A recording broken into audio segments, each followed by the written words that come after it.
Back in April of 2015, there was an earthquake that struck Nepal, leaving nearly 9,000 people dead and about 22,000 people injured.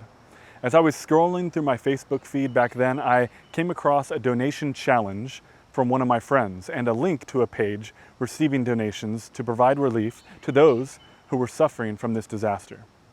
I was so grateful to see my friend doing something in an attempt to help those in need. Not only did he do the work of finding a trustworthy organization to donate to, but he even went further in trying to initiate a giving challenge to motivate others to give generously.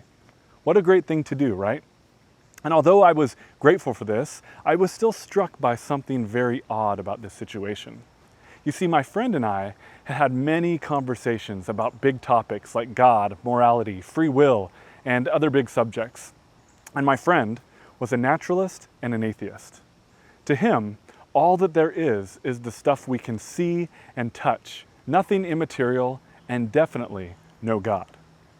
I was not surprised by the fact that my friend was doing something generous and praiseworthy, for he was a kind person and he lived an admirable life in many ways.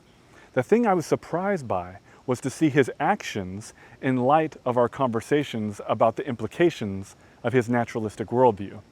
You see, to him, we are all advanced animals who have evolved in the system where might makes right. Only the strong survive, or as atheist Richard Dawkins says, we are just dancing to our DNA. And if this is the case, then why should we do anything to bring relief to other people?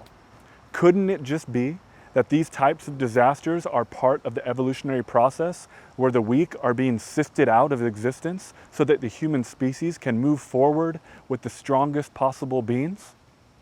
Where does the value for these people come from in order to make it worth spending our hard-earned money on in order to bring relief?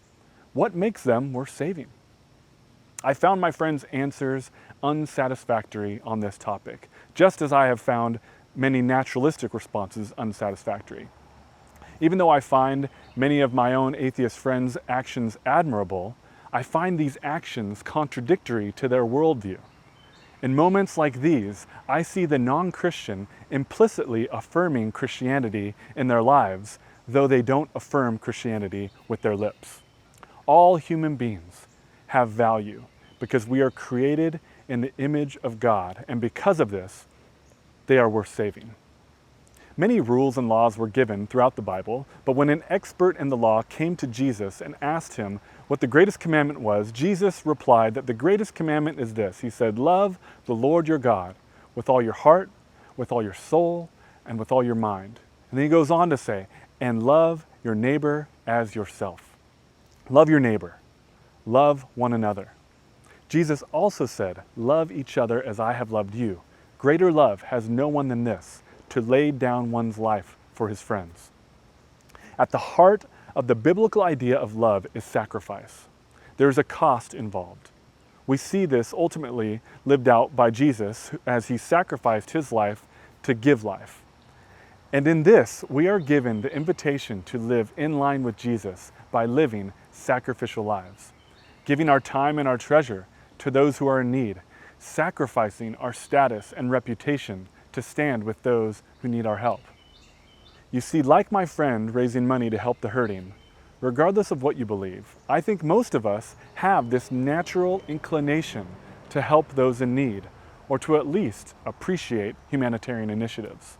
But why? Where does this inclination come from?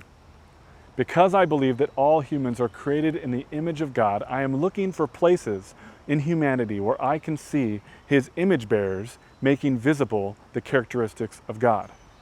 Christianity gives us the most solid foundation for our natural inclinations to be involved in charitable work because we are all created in the image of a God who has been charitable toward us.